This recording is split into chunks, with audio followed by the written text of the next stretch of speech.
How many have major goals you'd like to achieve? Raise your hands, please. Very good. I like seeing that. Always like to ask that question, how many of you have major goals you like to achieve? Then I follow up with another question, because this is a crucial place in my life. Just came from the memorial services yesterday in Plano, Texas. Zig Ziglar, I remember when I first saw him speak, I knew I was looking at my destiny. I love helping people, and my goal was to be on stage with Zig and Dr. Norman Vincent Peale and Jim Rohn. These guys have gone on to the next level, but that was my goal and dream, and I was very fortunate to achieve that at a very crucial point in my life. This industry has really contributed a great deal to me. I go way back in multi-level marketing, from the days of a company called Best Line Products, a guy named Bill Bailey. He was one of the mentors of Jim Rohn, one of the greatest speakers on the planet, and holiday magic. At this stage of my life, and I think about all of the things that I've done, I can tell you unequivocally, to dreamers, there's no business that will contribute to your growth and development more than this industry. There are several power strategies I'd like to share with you, but with the limited time that I have, I want to drill deeply on 3 of those that you will have as a result of being a part of this industry. Because what this industry allows you to do, and I want you to write this down. Number 1, it secures your future. It secures your future. Number 2, it will stretch you. You develop some new skills, people skills. You're a dreamer, you can't make your dream happen without building people. As I reflect on my life, 15 years ago I was diagnosed with prostate cancer, given a 2 to 3 year prognosis. And the skill set that I developed in multi-level marketing allowed me to generate enough income that I could focus on my health, take care of my mother. I'm adopted. I was born in a poor section of Miami, Florida called Liberty City. The other thing it did, it expanded my vision of myself. This is a time that as you look at yourself, there's no such thing as job security. How many of you know that? Raise your hands, please. And it instilled in me a sense of confidence, a strong sense of self. When you have a strong sense of self, that gives your life a sense of purpose. Your life has a sense of purpose, it gives your life a sense of direction. The economy has changed. We have switched. I remember reading a book by Alvin Toffler called Future Shock. And the things that he talked about, what he predicted, we're living that right now. The 40-40 plan is gone, where you can go to college and graduate and get a job and work 40 hours a week doing the same thing for 40 years. That's gone. 73% of the college graduates, when they graduate, unable to find a job, they move back home with their parents. What multi-level marketing does, it empowers you and gives you the ability to create your own job. It gives you the ability to create your own destiny. I remember seeing Zig on stage. If you give enough people what they want, they will give you what you want. I remember Dr. Norman Vincent Peale, change your thinking and you will change your life. I remember Jim Rohn, when the end comes for you, let it find you conquering a new mountain, not sliding down an old one. I remember Earl Nightingale, all of us are self-made, but only the successful will admit it. I remember listening to those recordings over and over and over and over again to change my mental blueprint. I was born in a poor section of Miami, Florida called Liberty City with a twin brother, and in an abandoned building on a floor. And when we were 6 weeks of age, we were adopted by Mrs. Mamie Brown. Whenever I speak, I always say, all that I am and all that I ever hope to be, I owe to my mother. So I signed once and said, God took me out of my biological mother's womb and placed me in the heart of my adopted mother. Mama was a domestic worker. She worked on Miami Beach. She made up beds and cleaned homes. She cooked for families, weighed the food left over from the families that she cooked for. My mother could bake too. Mama could bake a sweet potato pie so good you couldn't eat it with your shoes on. You had to take your shoes off so you could wiggle your toes. We wore the hand-me-down clothes of the children that Mama kept. These families are kind and generous. They would say, Mamie, whatever food is left over, you can pack it up and take it home to those children that you have adopted. When I ask you how many have big goals and dreams, I want to ask you to think about your goals and dreams in 3 areas. Number 1, what's some personal goal that you have for someone that you love? My first major goal was to buy my mother a home. That's what I wanted to do. I remember walking around these big, beautiful mansions before catching the bus going back to Liberty City and Overtown in Miami. I said, Mama, she said, what is it, Leslie? When I become a man, I'm going to buy you a big, beautiful home just like this. Let me have somebody that you like to do something for that's personal to you. Raise your hands, please. Very good. I want you to think about that. I'm going to share with you some strategies how you can make that happen. Next thing is I want you to think about your financial freedom number. And when you reach that number, when you earn that amount of money, that you will feel a sense of relief. It take a lot of stress out of your life. It give you more time for yourself and for your family. And what that number is, if you wrote it down or if you're thinking about it, I want you to multiply it 100 times. And the reason that I want you to do that, I have found in my own life that most people fail in life not because they aim too high and miss. Most people fail in life because they have done what I did for the first part of my life. Aim too low and hit. And then I want you to think about your social contribution. I believe that we live in the greatest country in the world that allows us to live a life of contribution. Harsman said we should be ashamed to die until we've made some major contribution to humankind. One of the goals I have is to reduce the number of women who die from breast cancer. My mother was a 22-year breast cancer conqueror.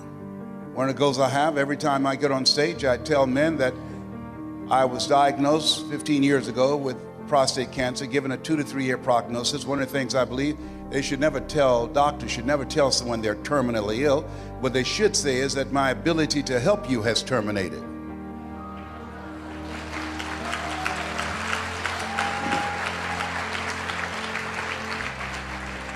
So I encourage men to get their PSA test, which stands for prostate specific antigen, and the digital rectal examination.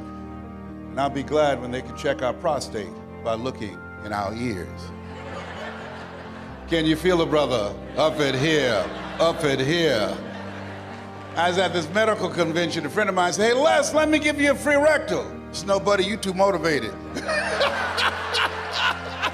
Homie don't roll like that, you know what I mean?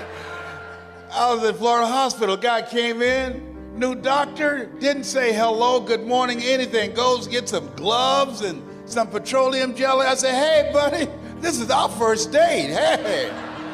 You gotta bring me some potato chips, some M&M peanuts. We got to sit down and talk. I gotta get relaxed. What's your mama name? I can't believe I'm telling y'all this. I'm turning red, but y'all can't see it. Oh my God. One of the goals I have is to train. My gifting is in the area of helping you to discover your power voice. How to become a powerful presenter. That's what multi-level marketing does. The money's in the front of the room. The money's in 101, small groups on the telephone. Your ability to present yourself. A gentleman changed my life, Mr. Leroy Washington. He's in his 90s now. He's blind from glaucoma. I never forget the first day we met. I went in his class. He said, young man, go to board and work this problem out for us. I said, oh, I can't do that, sir. I said, why not? I said, I'm not one of your students. He said, look at me. Yes, sir. Go to the board and work the problem out anyhow. I said, I can't do that, sir. And the other students started laughing, saying, he's Leslie. He's DT. He's got a twin brother. His twin brother, Wesley, is smart. He's DT. He said, what does DT stand for? He's the dumb twin. And many of the kids laughed, just like some of you did. And I said, I am, sir.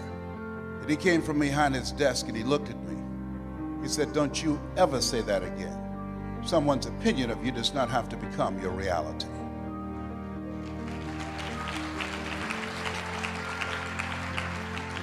That was a turning point in my life. On one hand, I was humiliated, but on the other hand, I was liberated, because he looked at me with the eyes of Goethe, who said, look at a man the way that he is, he only becomes worse.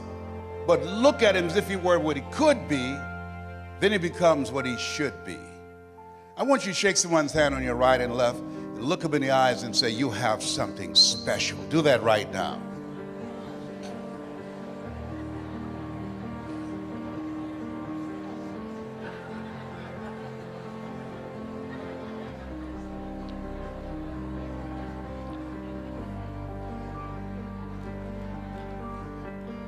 Ladies and gentlemen, you have something special.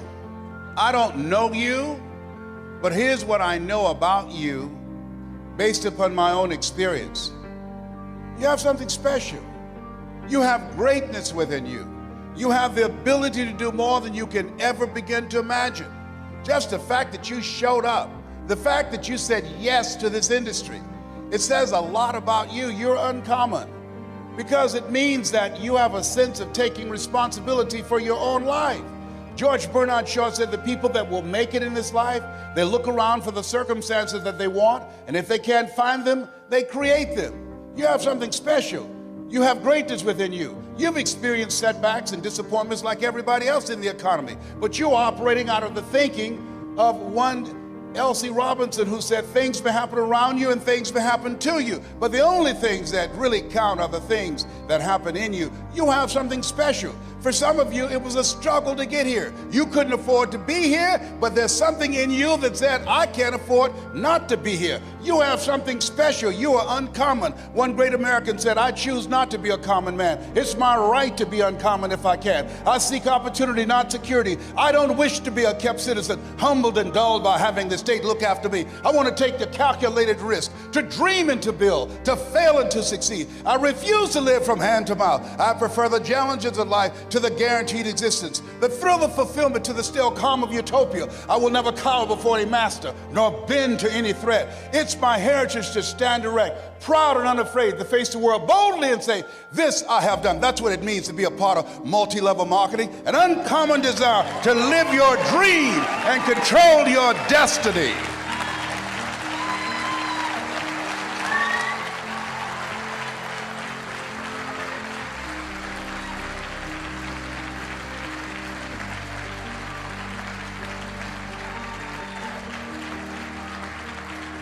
How did you overcome the cancer? Like, how, and I know this wasn't your first battle, this was your second, correct? Mm-hmm. How did you overcome that?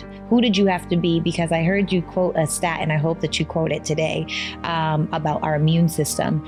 And how did you say, no, I'm debt free, I'm cancer free, and I'm drama free? Like, how did you do that? The oncologist, he was a bad brother who graduated from Howard University. His name was Mr. Golson. Mm-hmm. And so he said, Mr. Brown, I got some bad news. What is it? You have cancer. Oh. I said, whoa. I said, is there anything else? He said, yes. It's metastasized to 7 areas of your body. Oh. I said, wow. He said, why are you smiling? I said, man, 7 is my lucky number. Wow. I'm one of 7 children. I was born February the 17th. Joshua marched around the walls of Jericho 7 times. Naaman dipped himself in the river Jordan 7 times. I said, is there anything else? He said, yes. I said, what? He said, and you're ugly too. Come on, man. Did you just lies?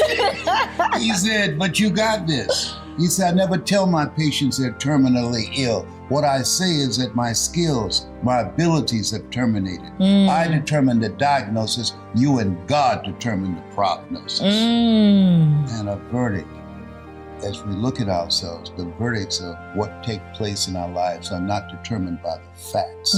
It's determined by us, our faith, our heart, and our willingness to do what's required in order for us to be here. Being here is not a gift.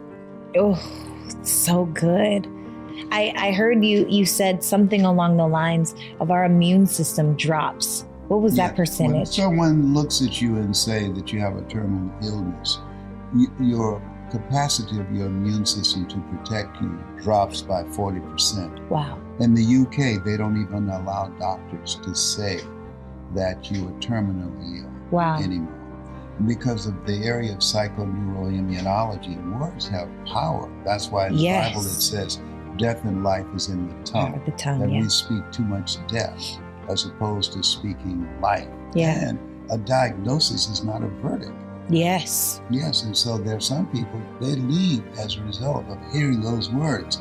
And what he said, I determine the diagnosis, you and God determine the prognosis. Yes. And that works for me. Yes. Yeah, I have a friend who I talked to yesterday. She was told because she had breast cancer that she was terminally ill. And she said, what do you mean by that? He said, well, you have 6 months. And she said, listen to me. She said, you determine the diagnosis. God determines the timetable. Stay in your lane. Ooh. And that was 8 years ago. Come Oh, on, wow. somebody. Wow. Yes. Yes. Wow. She said, stay in your lane. Oh, I have goosebumps. Because people so often, the book Outwitting the Devil by Napoleon Hill. Yes. And he talks about drifters, right? Yes. Because so many people are drifting inside of their lives and they're never really certain about most things. They allow the people, the places, the things, the opinions, the judgments, the diagnosis to tell them who and how they're going to be, and then they choose to believe it. But wow, you just, how powerful it is to just know you can say whatever you want, but this is what I'm believing. And sometimes we win that battle and sometimes we don't. And we have to work consciously. Reading, having a ritual like you have, and I have. Yes. Reading something positive every day, Yes. 30 or 40 pages. Listening to messages that are designed to empower us. Dr. Carter G. Woodson said, if you can determine what a man should think, Yes. you never have to concern yourself with what he will do. Oh. He said, if you can make a man feel inferior, you never have to compel him to seek an inferior status, or he will seek it himself. And if you can make a man feel justly an outcast, you never have to order him to go to the back door. He'll go without being told. And if there's no door, his very nature will demand one. I spoke in a prison in Ohio, and these young guys came in and sagging their pants. I said, hey, what y'all call that? I'm an old man. And they said, sagging. I said, wow. I said, how you spell it? They said, what, sagging? Yeah, S-A-G-G-I-N. I said, wow. If you can determine what a man should think, you never have to concern yourself with what he will do. I said, spell it again. And they said, S-A-G-G-I-N. I said, now spell it backwards. Oh. They got quiet. I said, I'm here to eliminate a virus, HIV, hood infected virus, Oh. AIDS, addiction to incarceration and death syndrome. Don't come for me. I didn't call an Uber. I'm ready to cry right now. Oh my gosh. Oh, sheesh, that just hit my soul. Mm-hmm. And we subscribe, like whose story are you subscribing to? Come on now. And then when you teach people, okay, you don't have to choose this story. That's right. If I want to learn about Les Brown, I'm not going to go learn about how to knit kitten hats. It's just not what you do. You have to be in alignment with what it is that you want. I have to ask you, do you feel like you are mentally, spiritually, and emotionally, physically, energetically as strong as you are now because of your upbringing? I know that they say there's nothing like having a praying woman in your life. Come on now. And I know that Miss Mamie Brown, I know. I always say all that I am and all that I hope to be, I owe to my mother, Yes. Mamie Brown. And God took me out of my biological womb and placed me in the heart of my adopted mother. Mm-hmm. I'm adopted. Mm-hmm. My birth parents are discovered last year.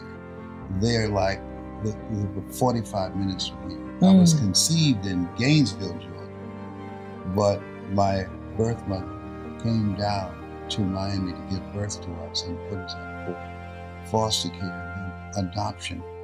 And what I now sing, I used to end my speeches by saying, "This has been Mrs. Mamie Brown's baby boy." My birth mother's name is Dorothy Bell Rucker.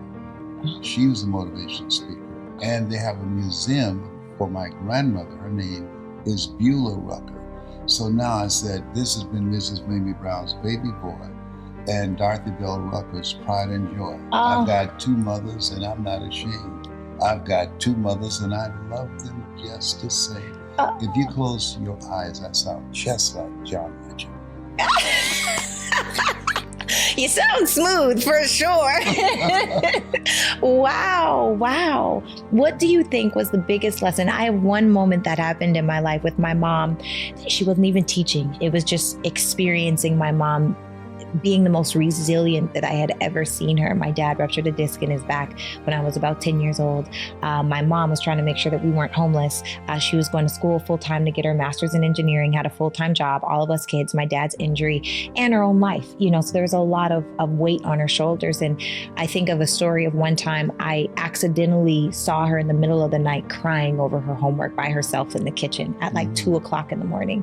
And in that moment, I slunk back to my bedroom because I couldn't imagine my mom seeing me see her being weak.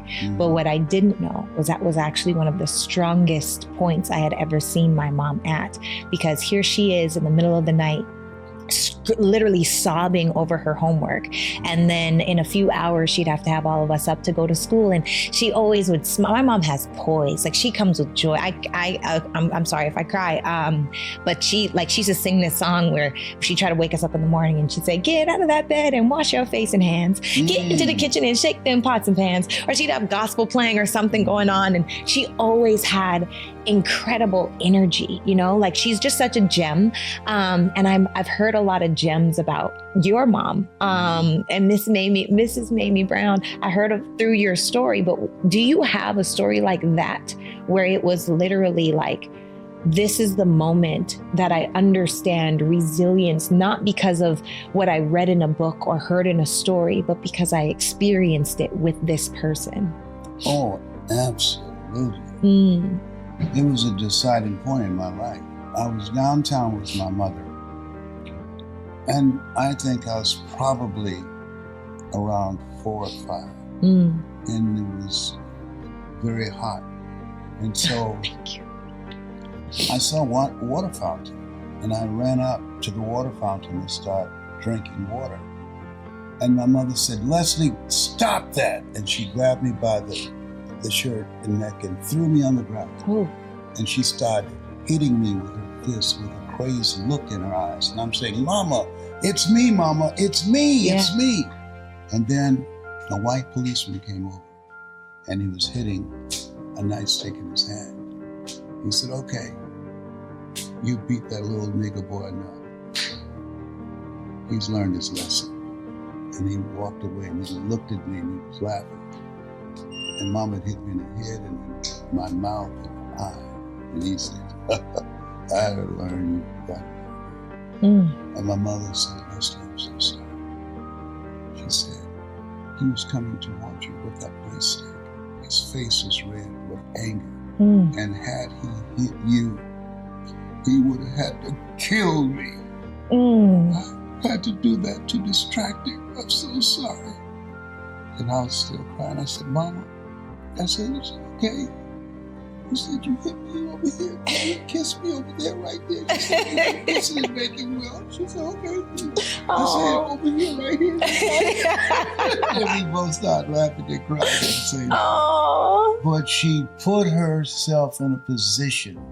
She had to decide that if this man hits my son, he will have to kill me.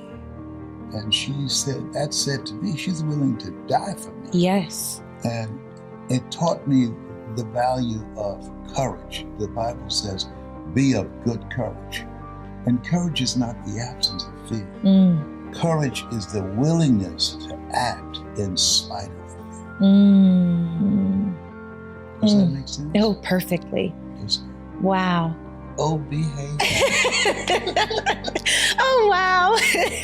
I love it. Wow, wow, wow. Oh my gosh. Okay, so I have to ask, we're going to shift gears a little bit. I love talking about family and speaking.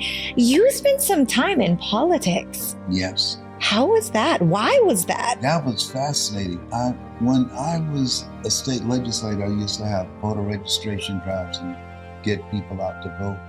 At one time, we turned out 95% of the vote in every black precinct in Columbus, Ohio. Oh, wow. So when I was fired for editorializing about police brutality, which was unprecedented during that time, and the 2 white police officers were fired, they fired me for that. And then a friend named Horace Perkins, he came to my house. He said, hey, I want you to sign this. And I believe God put angels in your life. He brought these petitions. He went around and got signatures for me to run for the Ohio legislature. So I signed it. And I said, but Perkins, I don't know anything about politics. He said, neither do the people who run. So true. So I ran and I won. And I passed 14 bills my first term. Oh, that's incredible. Yes, but let me tell you how I got elected. Went to the radio station on Friday before Tuesday. Yeah.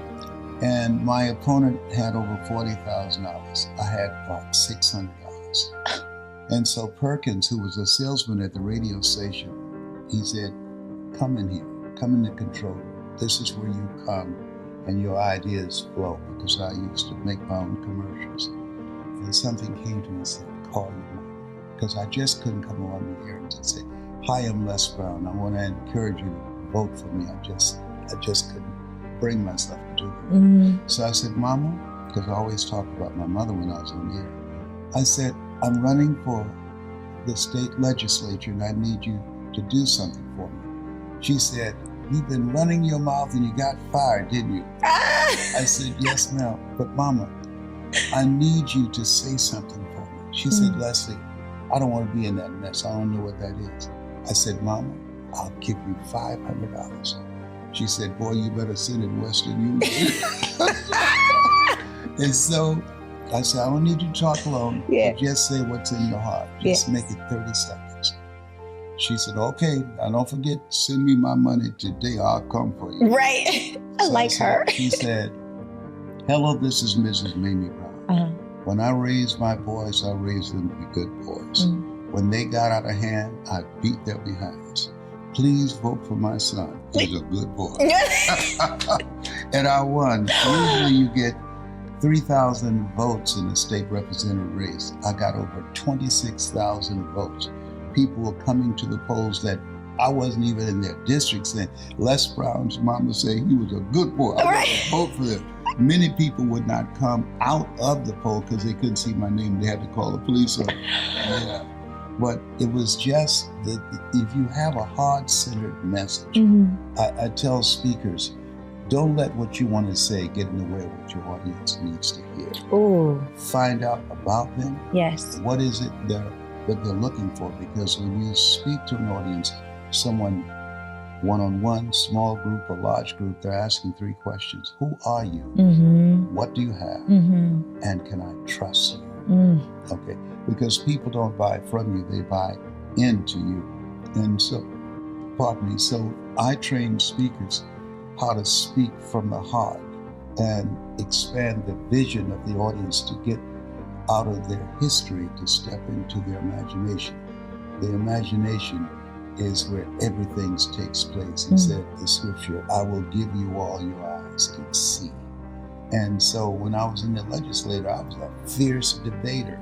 And that's how I got a lot of bills passed. How did you become such a great orator? Like, you are the way that you connect all of the dots in such a simple, easy, concise way is really mind-blowing, to be honest. Thank you. How did you become? I studied Malcolm X. By any means necessary, Dr. King. Yes. Malcolm X was a communicator. Dr. King was an orator. Yes. The best speakers make the fewest words go the farthest. Yes, they do. And so I studied them because they mastered their craft. And Howard Thurman, who was a mentor of Dr. Martin Luther King Jr., Billy Graham. I watched and I studied all of them. And I think I'm a combination of all of them. Yes. And you take some material that you believe in, it comes out of your heart, and you own it. You speak from that place of power. Yes. That you help people to discover their power voice and inspire them to do something different in their lives. Wow. Wow. That's so true. Malcolm X is definitely straight into the point. Great communicator. Yes. And Dr. King, I have a dream. Yes. So, that's another Tell level. a story. Yes. And you enroll people into that story. Yes. So when you see me speak in the Georgia Dome, though now I'm speaking as an orator, that speech I gave, it's not over till you win. Yes. Before 80,000 people. Wow. But when you see me speak in a short format, now that's the Malcolm in me. Yes. Or in an interview like you talking to me right now. Yes. I'm ready for you. Yeah. My mama beat the X out of me. Because I came home after I heard Malcolm X. And my sister, she ran and met me. She said, Leslie, you got to change your last name back to Brown. I said, my name is Leslie X. She said, Mama's going to beat the hell out of you. And so next day I went to school, I was Leslie Brown. I know that's right. Yeah, she beat that X out of me. I have a friend, and Mike Sims, he stopped looking at television for a year, and he became a millionaire. So I said, you know what? I'm gonna just focus on reading and meditating and journaling and exercise and praying and being focused on my dream and working with people that fit in this category, that they are positive, they are purposeful. That means they have a purpose and they're going in the direction that I'm going. They are productive. They're working on their stuff and they're profitable. They're making some stuff happen. This is some time, these blessings that God has granted us, we are to make something happen. We've got to create something that shows that this era is the most profitable, most productive, and purpose-driven era in our history because of how we've been blessed, because what God has bestowed upon us. We got a fresh start. And when you have a fresh start, you want to take advantage of that, doing the right thing, being excited about it. I remember Dr. Otis Moss, who was a classmate of Dr. Martin Luther King Jr. He said, blind celebration and empty sentimentality will not keep the dream alive. What is your dream? I remember Dr. Johnny Coleman out of Chicago, and she asked, what is your dream? It said, when is it a man or woman dies? And the answer was, when their dreams die. Some people never had a dream. You think in terms of getting a job. Well, that's not an option now. This is an entrepreneur's era. You have to create your own job. And you got it like that, whether you recognize that or not. New industries are in you. You were born with greatness in you and dreams in you. The ability in you to do more than you can ever begin to imagine. How do you know these things? Because you've been given authority and dominion over everything on the face of the earth. I got something to back me up with that. Is that right? Yes, the word of God. He doesn't lie. You got it like that. Yeah. That's something. Yeah. I've got to decide to get excited about that. Somebody called me, are you watching the playoff? Watching somebody live their dreams? No, I ain't no playoff what? Excuse me? Are you serious? This is our time. This is your time. I want you to take the time and think about that and reflect on your life. And say, speak, Lord, if you don't know what you're supposed to do next. If you don't know how you're going to take advantage of this time. Say, speak, Lord. Thy servant heareth thee, and he will. He will. He will. Just get still. Go for a walk or go for a drive, or just unplug the computer to turn it off and turn your phone off and just get still and create an opening in your thoughts. Don't worry about anything. Just be open. Just ask, speak to me, talk to me. I got a fresh start. Tell me what to do. Lead me. Listen to your heart. Lead me. Where your heart is, there your treasure is also. You are blessed. Thank you, Lord. Lead me. You said you'll never leave me nor forsake me. I need you now. Lead me. Tell me what to do. If I knew what to do, I would not be in this place. Help me interrupt my thinking, hack my brain, and allow me to hear your untarnished and unpolluted guidance. Please, Lord. Please, Lord. Thank you, Father, for this time. We have a fresh start. Your people need to be reminded, including me. I'm in that number. I got up this morning saying, what will I say? I'm speaking to myself. I'm not pointing fingers at anyone, and I'm sharing the conversation that you have put in me. We have a fresh start, a new beginning. There are people who have read history. We have a chance to write history. You have positioned us to do that. Oh, yes, you have. Yes. Thank you for this fresh start. Thank you for the courage to answer the call, the courage to be mindful that you're ordering our steps, the courage to call forth those things that be not as though they were, the courage to stand, the courage to have the faith and to know all is well. We give thanks. We give thanks. And so it is. How these people can develop their story or let them know, because I know that there's a lot of people here, and we have probably 50 different countries around the world that watch this, and a lot of them aren't aware of you yet. Yes. But they need to be, right? They need to know about your products and services and coaching and all that stuff, and we'll talk about that. Your story, what was the defining moment, that turning point for you that set your life on a different course? Well, what set my life on a different course was when my mother became ill. Because I was a state legislator in Columbus, Ohio. I'm adopted. I was born in a poor section of Miami, Florida called Liberty City, an abandoned building on a floor with a twin brother. I'm telling you my story. And when we were 6 weeks of age, we were adopted by Mrs. Mamie Brown. I feel like Abraham Lincoln, who said, all that I am and all that I hope to be, I owe to my mother. My mother was a domestic worker on Miami Beach.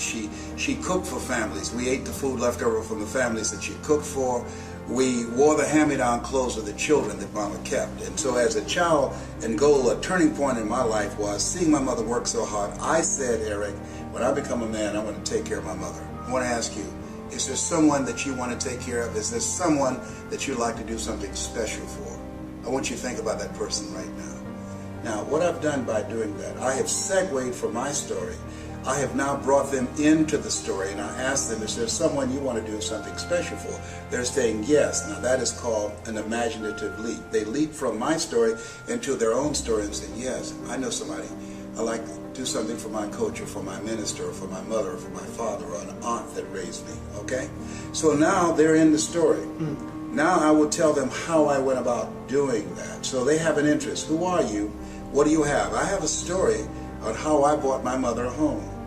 And why should I care? The reason you should care is that I've been very successful at doing something that you can do too, and I'm going to show you how to do it. So now you create a committed listening in the telling of the story. Or I can say, recently I went to a seminar, a young lady by the name of Pauline Ahi. She came to the seminar. Pauline flew from Hawaii to Los Angeles. I was very inspired as I watched her.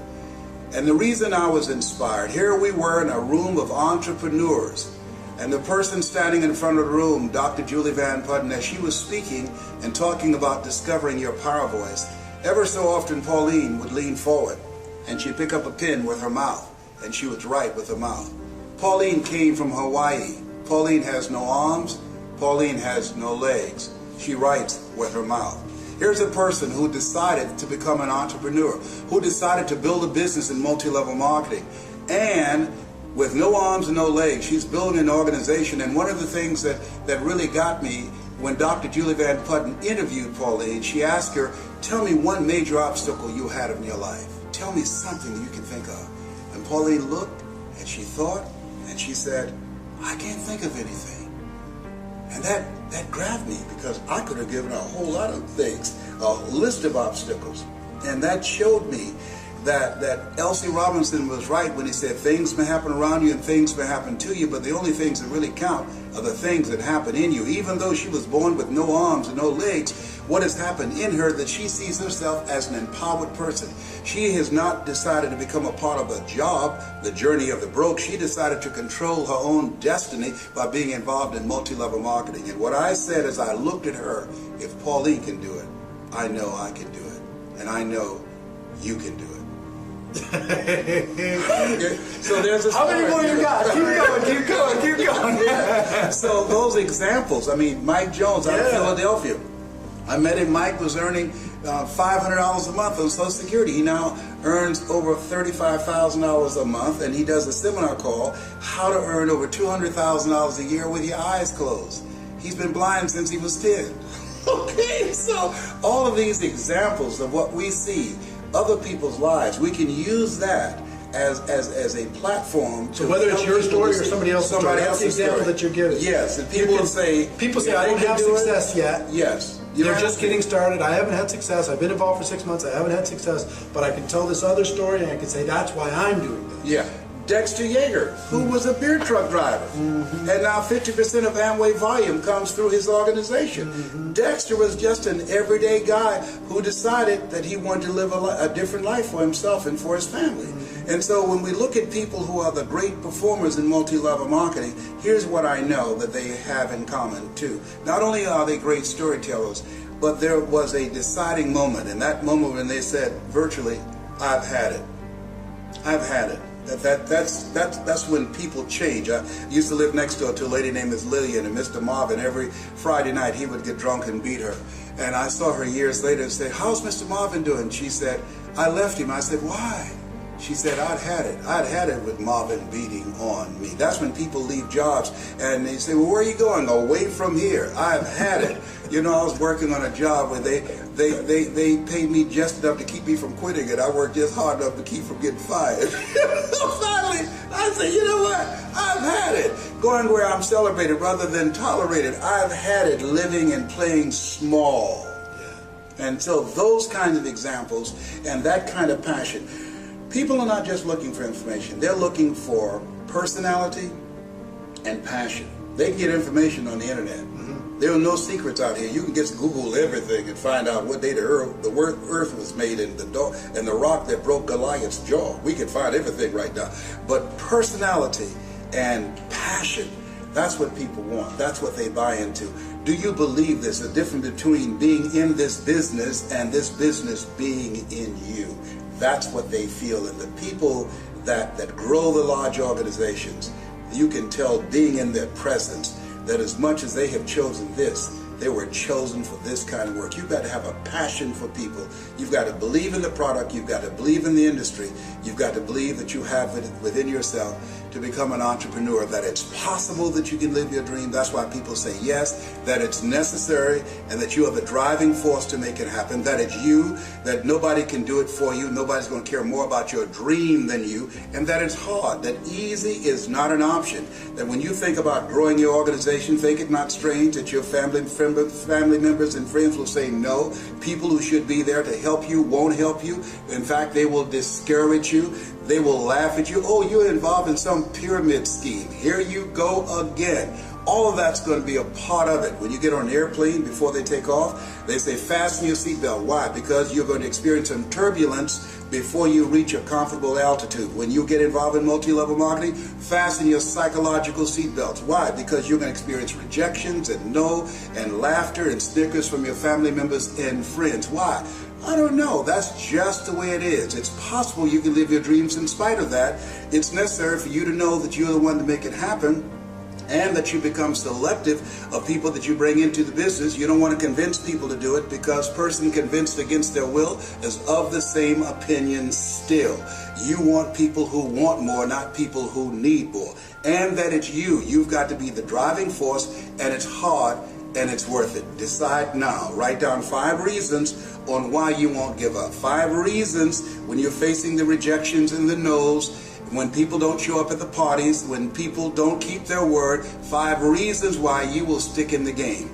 I have a saying, when life knocks you down, try to land on your back, because if you can look up, you can get up. Your reasons will help you get back up again. Nietzsche said, if you know the why for living, you can endure almost anyhow. So it's possible you can build an incredible organization, make a great living for yourself. And it's necessary. If you're casual about your dream, as Bill Bailey said, you will end up a casualty. And it's you, and it's hard, and it's worth it. And once you create that momentum, it's done. Stick a fork in it. It's done. So it's possible. Yes. The second one? Yes, and the reason it's possible, what's possible for one is possible for all. If anybody built an incredible organization, went across the stage and got a check because of their work and their effort, then it's possible that everybody seated there as witnesses can do it. Right. And that it's necessary. It's necessary is number 2. Yeah, you got to have a game plan. You got to be willing to stick it out. You got to be willing to persist. Og Mandino said you got to be willing to say, I will persist until I succeed. And the greatest salesman in the world. And you got to say to yourself your mantra, no matter how bad it is or how bad it gets, I'm going to make it. Because in the beginning, things look real good. Right. And then you have a dry spell. And then you start questioning yourself. And that's what over 85% of people do. And it's you. You got to take personal responsibility. You're going from being a volunteer victim of letting somebody tell you what time to be to work, how long your lunch break will be, what time to get off, how many days you can be sick out of the year, how many days you can go on vacation, got to ask for permission. You're going from that position of powerlessness and being weak, because most people have developed an addiction to powerlessness. That's why the majority of people you ask to come into this business will say no. They have developed an addiction to powerlessness. When you're working with somebody else's job, they are controlling your financial future. So you are different. You are not common. You are uncommon when you said yes to this dream. Yeah, stop for a second. An addiction to powerlessness. Yes. I've never heard it said that way. And I think that's really interesting, the way you say that. Because we've been taught. We've been groomed and been taught to depend on a job, to look forward to a job. People looking for jobs in an economy where jobs are shrinking. We cannot produce enough jobs. The government cannot produce enough jobs to replace the jobs that are being eliminated through technology and cheap labor abroad. I can get a PhD in the Philippines for $500 a month. When I was a kid, I used to work in a bowling alley. They knocked the pins down, we jumped down, and we straightened the pins back up. Somebody invented a trade that put us out of business. I used to work on the elevator. What floor, please? And I would punch the elevator. No, they don't need that now. When I was in school, my girlfriend said, I want to be an operator. When you made a long distance call, you call an operator placed a call. Now you call direct. So technology is changing things, replacing whole industries. When the last time you went to the store and bought some envelopes and a stamp and some stationery and a pen to write a letter? We don't do that now. We text, we email. That's an industry that's eroding. I went to a school, Bill Gates School in Philadelphia. They don't have paper, all computer, a paperless school. That's different. When I was a kid, we carried books to school. So this is the era the late Peter Drucker calls the era of the 3 C's: accelerated change, overwhelming complexity, and tremendous competition. What we have in multi-level marketing is cooperation and collaboration, people working together in a community of achievers to help everybody win. That's the exciting thing, that when I help you win, then I win also.